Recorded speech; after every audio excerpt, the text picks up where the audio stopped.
আসসালামু আলাইকুম লিডার। ওয়ালাইকুম সালাম। তোফায়েল আইস? বসো তোফায়েল। হানিফ, তুমিও বসো। কি ব্যাপার লিডার, এরকম মন খারাপ কইরা বসে আছেন কেন? শামসু পদত্যাগ করছে দেখা? আর লিডার, এই সমস্ত নেতারা হচ্ছে বসন্তের কোকিল, ওরা আসবে যাবে, এইরকমই তো। স্থায়ীভাবে কি এরা থাকতে পারবে নাকি? শামসুর মতো লোক, ওর দ্বারা সব সময় সন্ত্রাসী কর্মকাণ্ড করাই সম্ভব, রাজনীতি করা ওর দ্বারা সম্ভব না লিডার। আমরা তো আছি, আগে যেই রকম আমরা দল পরিচালনা করছিলাম ঠিক সেইভাবেই আবারও পরিচালনা করব। এত চাপ নেওয়ার কিছু নাই লিডার। লিডার, তোফায়েল ভাই একদম ঠিক কথাই বলছে। আপনি এই বিষয়গুলো নিয়ে চাপ নিয়েন না। আমরা আগে যেইভাবে মিলেমিশে দল পরিচালনা করছিলাম ঠিক সেইভাবেই আবারও দল পরিচালনা করব। আপনি কোনোভাবেই এই বিষয়গুলো নিয়ে কোনো রকমের চাপ নিয়েন না। শামসু দলের ভিতরে আসাতে যে কোন দলটা তৈরি হয়েছিল, এখন আর সেই কোন দলটা থাকবে না। দলের সকল নেতা কর্মীদেরই একই মনোভাব থাকবে লিডার। থামো তোমরা। শামসু যে জনতা পার্টির জন্য কত কি করছে সেটা শুধু আমি জানি। তোমরা তো সব সময় শামসুর পদত্যাগই চাইতা, কারণ শামসুই তো তোমাদের জন্য সব চাইতে বড় বাধা হয়ে দাঁড়াইছিল। কারণ শামসু সব সময় দলের জন্য চিন্তা করছে, আর শামসুর জন্য অনেকেরই মুখোশ আমার সামনে উন্মোচন হয়েছে। সেই জন্যই শামসু দলের ভিতরে সকলের গলার কাটা ছিল। যাই হোক, শামসু এখন পদত্যাগ করে নিজের ইচ্ছায় চলে গেছে এখান থেকে। সমস্যা নাই। এখন তোমরা দলকে কিভাবে সমৃদ্ধশালী করা যায় সেই বিষয়ে কাজ করে যাবা। আশা করি তোমাদের ভিতরে আর কোনো রকমের কোনো অন্তর্কুন্দল দেখতে পারবো না। তা তো অবশ্যই লিডার। তাই এখন দলে তো আর নেতৃত্ব শূন্য রাখা যায় না। শামসুর ছেড়ে দেওয়া পদে এখন কারে নিযুক্ত করতে চাইতেছেন সেই ব্যাপারে কি কোনো চিন্তা ভাবনা করছেন? জনপ্রশাসন মন্ত্রী এবং দলের সেক্রেটারি দুইটা পদই তো খালি হয়ে গেল। যত তাড়াতাড়ি সম্ভব লিডার, আমাদেরকে এখন যোগ্য কোনো ব্যক্তিকে এই জায়গায় আবারও বসাইতে হইব। তবে এবার লিডার, যাকে তাকে কিন্তু এই ধরনের গুরুত্বপূর্ণ পদে বসানো যাইব না। চিন্তা ভাবনা করে যে ব্যক্তি যোগ্য তাকেই লিডার বসাইতে হইব। তা তো অবশ্যই। সাংগঠনিক কাজ আমাদের সামনের দিকে এগিয়ে নিয়ে যেতেই হবে। দলের আগামীকালকেই স্থায়ী কমিটির সকল সদস্যদেরকে মিটিংয়ে ডাকো। সবাই যাকে সাপোর্ট করবে সেই আগামীতে দলের সেক্রেটারির পদে নিযুক্ত হইব। সকলের মতামত নিয়েই তারপর আমি যোগ্য কাউকে এই পদে নিযুক্ত করব। আমি প্রচার সম্পাদককে বলে দিতেছি আগামীকালকে স্থায়ী কমিটির সদস্যদের সকলকেই যেন মিটিংয়ে উপস্থিত থাকে। আচ্ছা লিডার, ঠিক আছে। তাহলে আমরা সকলেই আগামীকালকে স্থায়ী কমিটির মিটিংয়ে উপস্থিত হয়ে যাইবনি। তা লিডার, মোল্লার বিষয়ে কি করতে চাইতেছেন? মোল্লাকে কি আবারও দলে ভিড়াবেন নাকি? মোল্লা তো বর্তমানে গ্রেপ্তার হওয়ার ভয়ে ফেরারি আসামির মতো ঘুরে বেড়াইতেছে। মোল্লার বিষয়ে কোনো চিন্তা ভাবনা করতেছেন কি লিডার? শামসু তো মোল্লারে বিভিন্নভাবে ফাঁসিয়ে দল থেকে বহিষ্কৃত করেছে। এখন কি আবারও মোল্লাকে দলে নেওয়া যায় না? না না হানিফ, মোল্লা হচ্ছে দলের ভিতরে কালসাপ। ওরে কোনোভাবেই দলে আবারও এন্ট্রি করা যাইব না। আমি স্বয়ং ওরে জেল থেকে জামিনে বের করে নিয়ে আসলাম, আর আসার পরেও ওই দলের সাথে বেইমানি করছে। এরকম বেইমানকে তো আর দলের ভিতরে জায়গা দেওয়া যায় না। শামসু এই সমস্ত বেঈমানদেরকে চিহ্নিত করে গিয়েছে। এরা কখনোই জনতা পার্টির রাজনীতির সাথে যুক্ত হতে পারবে না। আচ্ছা লিডার, সেটা আপনার ইচ্ছা। আপনি যদি ওদেরকে যোগ্য মনে না করেন তাহলে অবশ্যই ওরা আর দলে এন্ট্রি নিতে পারবে না। আর যদি আপনি যোগ্য মনে করেন তাহলে ওরা দলে ঢুকতে পারবে। এখানে আমাদের আলাদাভাবে আর কোনো কিছু বলার নেই লিডার। উঠলাম তাহলে এখন। আসসালামু আলাইকুম। আঙ্কেল, অবশেষে শামসু নামক গলার কাঁটাটা কিন্তু আমাদের গলা থেকে অনেক কষ্ট করে নামাইতে পারছি। নিউজ তো দেখছেনি, শামসু পদত্যাগ করছে জনতা পার্টির সেক্রেটারির পদ থেকে। হয় ইরফান, নিউজ তো আমিও দেখছি, তবে যতবারই নিউজটা দেখতেছি ততবারই হতবাক হইতেছি। শামসু এত সহজেই কিভাবে দল থেকে পদত্যাগ করলো? এত চেষ্টা কইরাও যে শামসুরে দল থেকে কোনোভাবে সরাইতে পারলাম না, সেই শামসু নিজে থেকেই পদত্যাগ করে নিল। এটা একটা রহস্যের বিষয়। শামসু নিশ্চয়ই কোনো না কোনো একটা পরিকল্পনা সাজাইছে ইরফান, যেটা আমরা এখন বুঝতে পারতেছি না। পরিকল্পনা যেটা সাজাক না কেন আঙ্কেল, এখন আর শামসুর হাতে কোনো ক্ষমতা নাই। এখন সব ক্ষমতা আমাদের হাতে। এখন আমরা ইচ্ছা মতো যা ইচ্ছা তাই করতে পারবো। আঙ্কেল, এখন আবার আপনাকে কিন্তু দলের ভিতরে এন্ট্রি নিয়ে আবারও সেক্রেটারির পদটা বাগাই নিতে হইব। আর এখন তো আব্বুক বের করাটা কোনো ব্যাপার না। আপনি হানিফ আঙ্কেল আর তোফায়েল আঙ্কেলের সাথে কথা বলেন এই বিষয়ে, দেখেন ওনারা কি বলে। মনে হয় না ইরফান আর ওই দলের ভিতরে সে আগের মতো প্রভাব বিস্তার করতে পারবো। প্রেসিডেন্ট এখন যদি আমাদেরকে না সুযোগ দেয় তাহলে দলের ভিতরে আর আগের মতো এন্ট্রি নেওয়া কোনোভাবেই সম্ভব হইব না। কারণ সবাই নিজেদের হাকের গুছাইতেই চায়। হানিফ গ্রুপ চাইব যে ওরা এখন দলের ভিতরে শক্তিশালী অবস্থান ধরে রাখুক। আমাদের গ্রুপের সবাই তো জেল কাটতেছে। গ্রুপে যদি লোকজন না থাকে তাহলে একা তো সুবিধা করতে পারবো না। সেই জন্যই তো বলতেছি আঙ্কেল, যেভাবে হোক এবার আব্বু, মতি ভাই, SM কামাল, দুলু এরা যারা জেল খাটতেছে সবাইকে চলে বলে কৌশলে যেভাবে হোক বের করে নিয়ে আসেন। ওনারা সবাই বাইরে থাকলে আপনাদের গ্রুপ আবারও সেই শক্তিশালীতে পদার্পিত করতে পারবেন। তাই ওনাদেরকে বের করে আনাটা এখন খুবই জরুরি। প্রয়োজন পড়লে আপনি সরাসরি এখন প্রেসিডেন্টের সাথে দেখা করে প্রেসিডেন্টকে বিষয়গুলো বলেন। যেভাবে হোক ওনাদেরকে এখন বের করে নিয়ে আসাটা খুবই জরুরি। দেখি না ইরফান কি করা যায়। ওদেরকে তো যেভাবে হোক বের করে নিয়ে আসবই, কিন্তু আমার নামে যে গ্রেপ্তারিটা পরোয়ানা জারি হয়েছে এটা আগে বন্ধ করাইতে হইব। সবে তো মাত্র শামসু পদত্যাগ করলো, দু একটা দিন আগে যাক, সবার মতি গতি বুঝি, তারপর পদক্ষেপ নেওয়া যাইতে যাইব।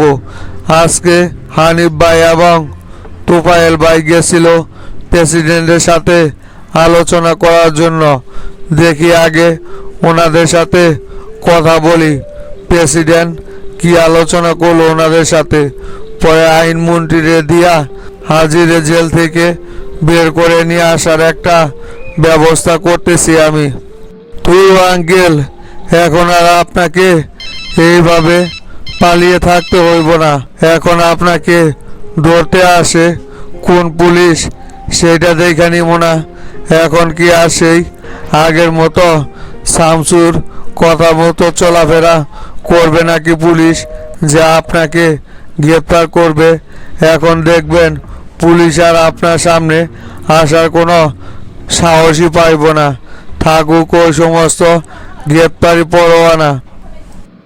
না, তারপরেও সাবধানের মাইন নাই। এতদিন যেহেতু পালিয়ে থাকতে পারছি, আর 2-4টা দিন সাবধানে থাকাটাই মনে হয় সবচাইতে ভালো হইব। হুট করে যদি এই সময় আইসা পুলিশের কাছে গ্রেপ্তার হয়ে যায়, তাহলে কোনো কিছু আর করা হইব না। বাইরে তুই একা একা কিছুই করতে পারবি না। তুই এখন যা, আমি দেখি কি করা যায় এই বিষয়ে, পরে তোরে জানাই মনি।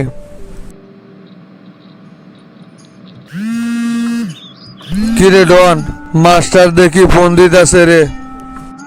ফোন তো দিবই, নির্বাচনে হারার পর মাস্টার চাচার সাথে কি একবারও আপনি দেখা করছেন নাকি?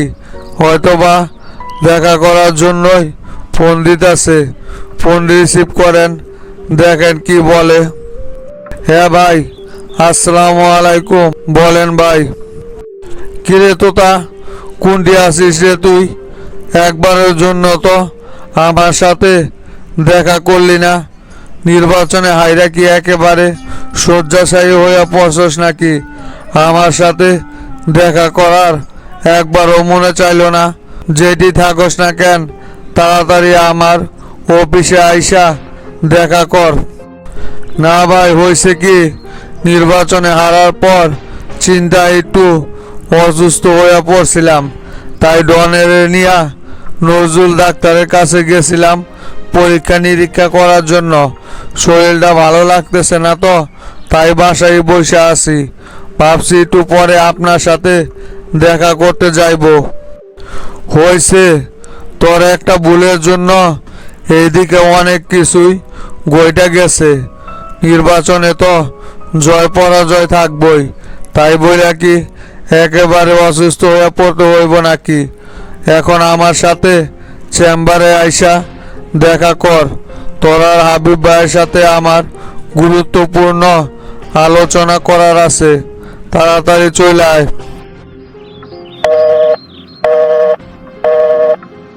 কি ব্যাপার তোতা ভাই, মাস্টার চাচা কি বললো?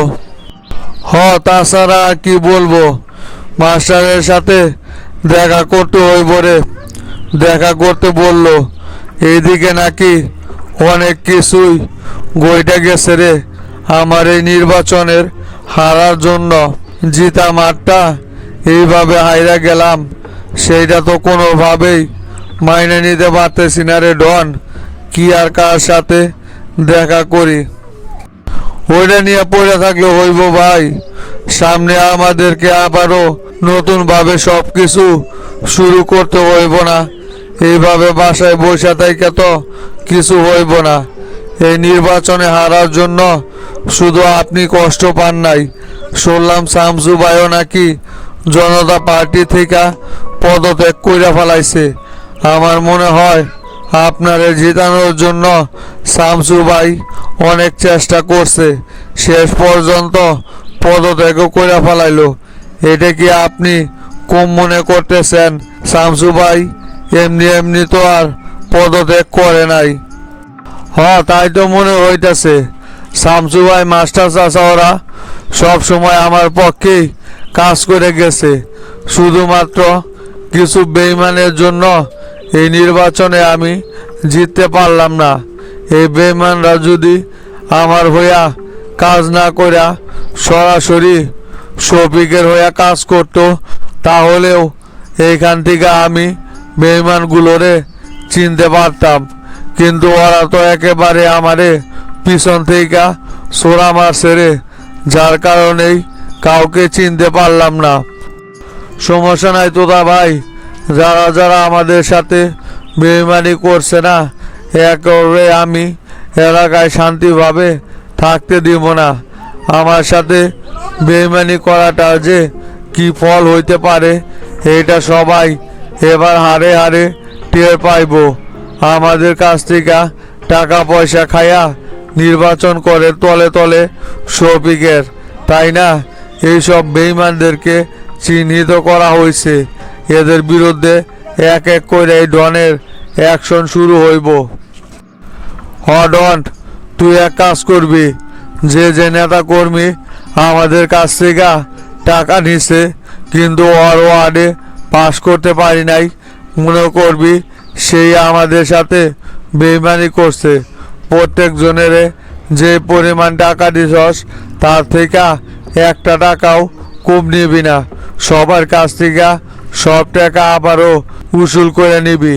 এই বেইমান ঘরে টাকা খাওয়ায় কোনো লাভ নাই। এখন গাড়ি বের কর, মাস্টারের অফিসে যাইতে হইব। তা তো অবশ্যই। পেটের ভিতরে হাত ঢুকাইয়া সব টাকা একেবারে টাইনা বাইর করে নিয়ে আসবো। কি মনে করছে আমাদের টাকা খাইয়া শফিকে নির্বাচন করব? সেটা কোনোভাবেই সম্ভব না। যে যে কয়েক টাকা খাইছে সব এক এক কইরা উসুল কইরা তারপর সারমু। আমি বাইরে গেলাম, আপনি তাহলে আসেন। কি ব্যাপার মাস্টার, তাহলে শফিকের সাথে দেখা করার জন্য কখন যাইবা? তোতা আইলে তোতারে সাথে করে নিয়া তারপর যাইবা নাকি? সেইটাই ভাবতাছি। তোতা আসুক, তোতারে একসঙ্গে করে নিয়াই শফিকের বাসা থেকে ঘুরে আসি। আমার তো যাওয়ার বিন্দু পরিমাণ কোনো নিয়তি নাই। এই বুড়া জিনের কারণেই তো এত সব কিছু গইটা গেল। শুধুমাত্র শামসু বলছে দেখাই এই বুড়া জিনের সাথে দেখা করতে যাইতেছি।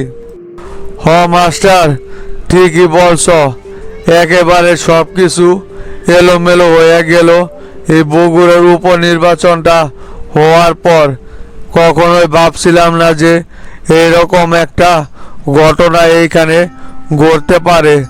যেটা আশঙ্কা করছিলাম না কখনোই, সেটাই হয়েছে। উল্টো তোতা নির্বাচন করতে যায়া শফিকের কাছে এখন শত্রু হয়ে গেলাম। ওর সাথে দেখা করতে গেলে এখন দেখতে পারবা কি একটা পাট শার্ট নিয়া বৈশা থাকে। আমি তো এখন পর্যন্ত শফিককে এমপি হিসাবে কোনোভাবেই মাইনে নিতে পারতেছি না মাস্টার। কি আর করবেন বলেন হাবিব ভাই, ওর এমপি হিসাবে মানতে তো আমারও কষ্ট হইতেছে, কিন্তু কিছু তো আর করার নাই। নিয়ম তো আমাদেরকে মাইনে নিতে হইব। শামসু যদি মাইনে নিতে পারে, আমরা না মাইনে আর কি করব? তবে শামসু যেহেতু দল থেকে পদত্যাগ করছে, তবে অবশ্যই শামসু কোনো না কোনো একটা প্ল্যান কইরাই পদত্যাগ করছে। তাই আমাদেরকে এখন অপেক্ষা করতে হইব। আর শামসু যখন যা করতে বলে সেইভাবে করতে হইব। এখন তো আর শামসুর জন্য অপেক্ষা করা ছাড়া আর কোনো কিছু করার নাই। শামসু যেহেতু পদত্যাগ করছে, আমাদের জন্য অবশ্যই কোনো না কোনো একটা ব্যবস্থা করবে। তাই যে পর্যন্ত আমরা বগুড়া জেলার দায়িত্বে আছি, ততদিন পর্যন্ত আমাদের এই দায়িত্ব পালন করে যাইতে হইব। দেখি তারপর কি ঘটে মাস্টার। সেইটাই হাবিব ভাই। এখন তোতা আসলে তোতারে নিয়া শফিকের সাথে আগে দেখা করে আসি। চাচা, সাপ সাপ বলে দিতেছি, আমি কিন্তু এবার উপজেলা চেয়ারম্যান হইম। যেভাবে হোক আমারে কিন্তু এবার উপজেলা চেয়ারম্যান বানাইতে হইব আপনার। অনেক দিনের ইচ্ছা আমার। 2 বার তো আমি ইউনিয়ন পরিষদের চেয়ারম্যানই করলাম। এবার যেহেতু আকাশরে ইউনিয়ন পরিষদের চেয়ারম্যান বানাইতে চাইতেছেন, আমারে কিন্তু উপজেলা চেয়ারম্যান বানাইতে হইব। সবই হবে রে বাটুল, কয়েকটা দিন শুধু অপেক্ষা কর। প্রত্যেকটা জায়গায় আমার লোকজন আমি সেট করে রাখবো। একবার এমপি হইয়া যে ভুলটা করছিলাম, এবার আর সেই ভুল কোনোভাবেই করবো না। এবার প্রত্যেকটা জায়গায় আমারই নিজস্ব লোকজন আমি নিয়োগ দিয়ে রাখবো, যাতে কইরা পরবর্তীতে আমার আর কোনো ঝামেলায় পড়তে না হয়। তবে আমি নির্বাচনের আগেই কথা দিছিলাম না, এবার পাশ করতে পারলে তোর উপজেলা চেয়ারম্যান বানাইমো আমি। শিউর থাক, তুই এবার উপজেলা চেয়ারম্যান হয়ে গেছস। হ চাচা, সেটাই করতে হইব। এখন শুধু প্রত্যেকটা জায়গায় আপনার নিজস্ব লোকজন নিয়োগ দিয়ে রাখবেন, যাতে করে আর কেউ কোনো ঝামেলা করতে না পারে। আর দুই হাত বইরা শুধু টাকা ইনকাম করবেন। এখন তো সামসুও নাই যে আপনার কাজে বাধা হয়ে দাঁড়াইব। মাস্টার হাবিবরে সময় মতো কিক মাইরা সরাইয়া জেলা সেক্রেটারি সভাপতির পদটাও বাগায় নিতে হইব। হ বাটুল, ঠিকই বলছস তুই। একেবারে মেঘনা চাইতেই বৃষ্টি।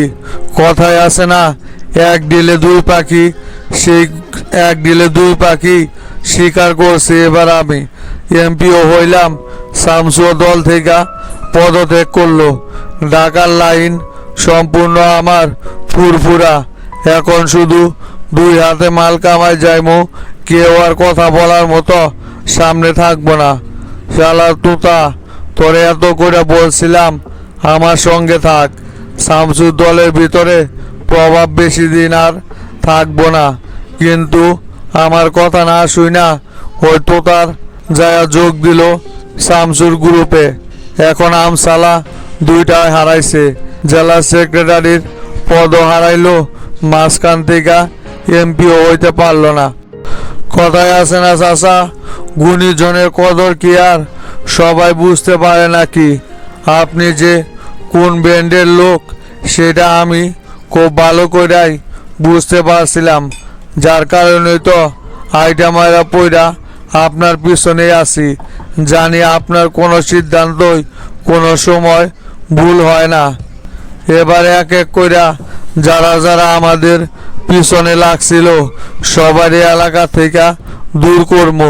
বিশেষ করে ডন আর জাহাঙ্গীর তো আছেই। যা মনে চায় তাই করবি বাটুল। কেউ কিছু বললে আমি তো আছি। তুই হচ্ছিস আমার ডাইন হাত। তোর যেখানে যা করতে মনে চাইবো সেটাই করবি। এখন এক কাজ কর, পিন্টুরে ফোন কইরা আমার সাথে ইমার্জেন্সি দেখা করতে বল। কিরে শামসু, কিছুই তো বুঝতে পারলাম না। এত বড় একটা সিদ্ধান্ত নিলি তুই, অথচ আমার সাথে এই বিষয়ে কোনো পরামর্শই তো করলি না। সব সময় যে কোনো কাজ করতে হইলে তো আগে অন্তত আমারে তুই জানাস, কিন্তু এইবার এত বড় একটা সিদ্ধান্ত নিলি, আমারে তো কোনো কিছুই জানাইলি না রে। তা হঠাৎ করে এত বড় একটা সিদ্ধান্ত নেওয়ার পিছনে কারণ কি? বগুড়াতে তোতারে এমপি হিসাবে ঘোষণা না কইরা শফিকরে এমপি হিসাবে ঘোষণা করছে বইলে কি রাগ হইয়া পদত্যাগ করলি নাকি? না গুরু, এটা মূল কারণ না। আমি কয়েকদিন ধরেই লক্ষ্য করতেছি জনতা পার্টিতে আমি আগের মতো কদর পাচ্ছি না। যেখানে আমার মূল্যায়ন করা হইব না, স্বাধীনভাবে আমি কাজ করতে পারবো না, সেইখানে আমি কখনোই কাজ করব না। সেটা আপনি খুব ভালো করে জানেন। আর বিশেষ করে এই মোরক মার্কা প্রেসিডেন্টের সাথে কাজ করার ইচ্ছাটাও নষ্ট হয়ে গেছে আমার। উনি আমার কথা গুরুত্ব না দিয়ে দলের যারা ক্ষতি করতে চায়, ষড়যন্ত্রকারী, তাদের কথার গুরুত্ব দেয়। সব মিলাইয়াই মন আর টানল না, তাই পদত্যাগপত্র জমা দিয়ে চলে আসলাম। কোনো ভুল করছি কি গুরু? না না শামসু, ভুল করবি কেন? তুই যে কোনো সিদ্ধান্ত নেস সেটা ভাইবা চিন্তায় নেস, সেটা আমি খুব ভালো করে জানি। তোর এই সিদ্ধান্ত নেওয়ার পিছনে অনেক বড় কারণ আছে, সেই জন্যই তুই এই সিদ্ধান্ত নিছস। তোর সিদ্ধান্তে আমি তোর সঙ্গে আছি, সমস্যা নাই, তুই তোর মতোই কাজ করে যা। তা শামসু, ভবিষ্যৎ পরিকল্পনা কি সাজাইতে চাইতেছস, সেই সম্পর্কে কি কোনো চিন্তা ভাবনা করছস নাকি? গুরু, পরিকল্পনা একটা হাতে নিছি, এটা বাস্তবায়ন না করা পর্যন্ত আমি শামসু থামতেছি না। আমি চাইতেছি নিজে একটা দল গঠন করব। এই দল গঠন করে আমি নিজের মতো করে দেশের জনগণের সেবা করে যাইব বাকিটা জীবন, যেটা আমি জনতা পার্টিতে থাকতে কোনোদিনও করতে পারতাম না। তাই আমি নিজে একটা দল তৈরি করার চেষ্টা করতেছি। আর আমার এই দলের কাজ হইব সারা বাংলাদেশের জনগণের সেবা করা। জনগণের সেবামূলক কাজে আমি সবাইকে নিয়োজিত করব। যারা যারা আমার মতো জনগণের পাশে দাঁড়াতে চায় তাদেরকে নিয়েই দলটা গঠন করব। হ্যাঁ শামসু, খুব সুন্দর একটা পরিকল্পনা করছস, এগিয়ে যা। আমি সব সময় আশীর্বাদ হইয়া তোর পিছনে আছি। শোনেক শামসু, তুই পদত্যাগ করার পর দেশের বিভিন্ন জায়গায় নেতাকর্মীরা ক্ষোভে ফেটে পড়ে বিভিন্ন রকমের অগ্নিসংযোগ করছে। এরা মূলত তোর আদর্শ নিয়েই রাজনীতি করতে চায়। তুই এদের মতো লোকজনকে নিয়ে তোর নিজস্ব একটা দল পরিচালনা কর। আশা করি বাংলাদেশের মানুষ অবশ্যই তোর সঙ্গে থাকবে। হ্যাঁ, সেই পরিকল্পনাই করছি গুরু। আপাতত কয়েকটা দিন যাক, তারপর আমি মাঠে নামতেছি। চলেন ভিতরে যাই।